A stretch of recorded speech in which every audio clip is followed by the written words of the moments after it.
Is your GoDaddy website showing a frustrating page not found 404 error? Let's get it fixed and bring your site back online.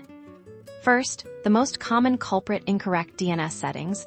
Log into your GoDaddy account and navigate to your domain's DNS management. We're looking for any unusual or outdated records that might be pointing your domain to the wrong place.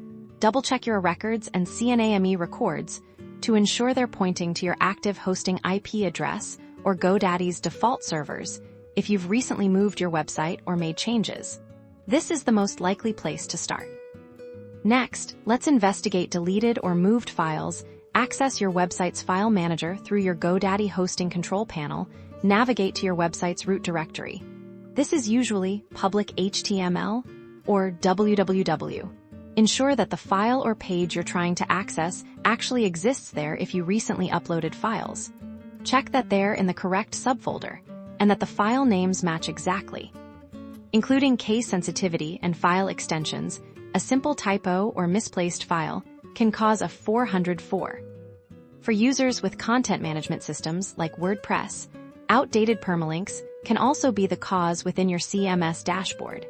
Go to your settings and look for the permalinks option. Simply resaving your permalink settings can often resolve 404 errors by refreshing the way your website's URLs are structured if you've recently deleted or unpublished a page.